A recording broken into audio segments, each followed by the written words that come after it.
I would say he was a typical, if you were going to describe what a good American was, you'd have to use Davey as an example. And he came to play the game, played it well, and was a good competitor. It's hard to believe that the NASCAR family and motorsports in general has lost two great drivers, two great personalities in just a few months of one another, both the non-racing incidents. Our heart and prayers go out to Bobby and Judy and Davey's wife, Liz. I guess that we have to start looking around us some and observing what we're doing in our life otherwise, the chances that we're taking there. And David only had this helicopter about 3 weeks, and it's just very unfortunate. I know that the things that his mother has been through in the last few years, just no mother should ever have to go through anything like this. And my heart's out to her. How she's kept her sanity is beyond me. But for someone to have to go through that in a lifetime is just unbelievable.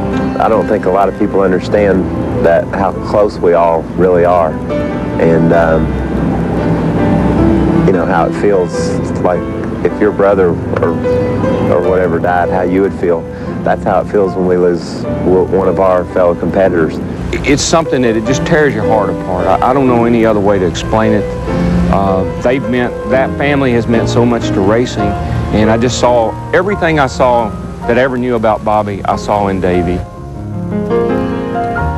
Less than 4 months ago, reigning Winston Cup champion Alan Kulwicki was killed in an airplane accident in Bristol, Tennessee, and now the death of Davey Allison is the second tragedy to hit NASCAR Winston Cup racing this year. John Kernan reports on how the Robert Yates racing team is coping with the loss of their driver. Bob and Benny, I'm in Charlotte at Robert Yates Racing, where, as you can imagine, the mood is very somber and quiet as the team mourns not only the loss of its driver, but also the loss of a very, very good friend. The fans, too, are having a hard time dealing with Davey's death, as is the whole racing world. The other sad tragedy of this is that I think that he really had not peaked as a driver.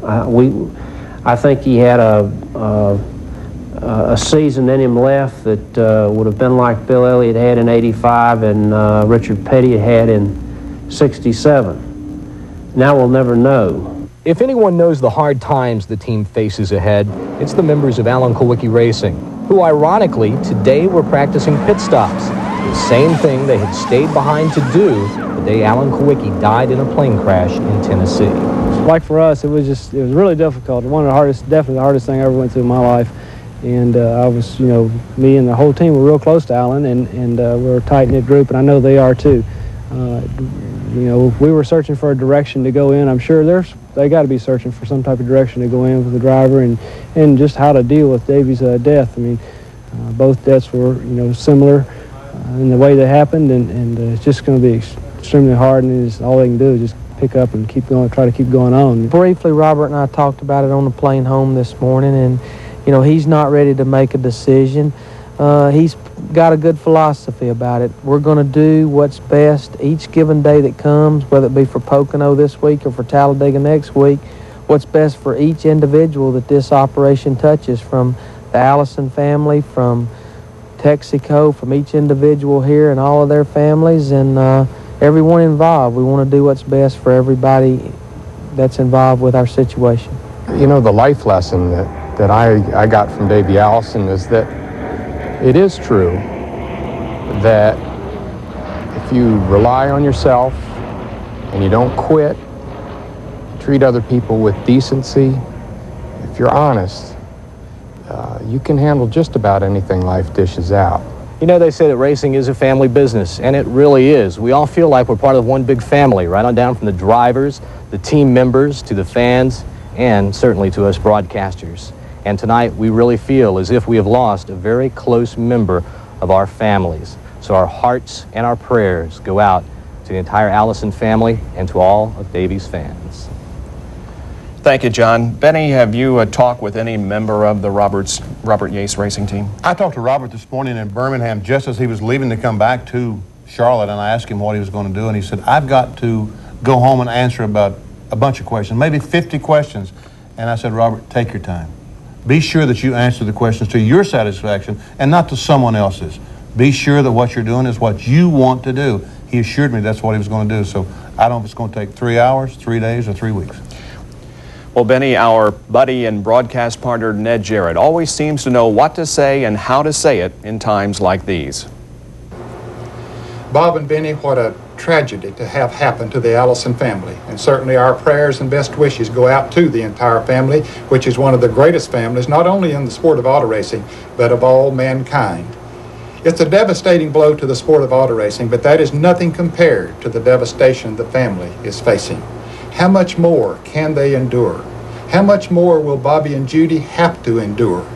It honestly isn't fair to them, but their tremendous faith in God has helped them to get through the traumas that they've faced in the last 5 years. And if there's any comforting note in this situation with Davey, it is the fact that we know that he was right with the Lord too. He had given his life to God, and he had a tremendous amount of faith, which helped him to develop a philosophy to deal with the traumas of life. Thank you, Ned. Words well spoken. Bobby talked of the 3 F's, family, friends, and faith, at a news conference in Birmingham this afternoon.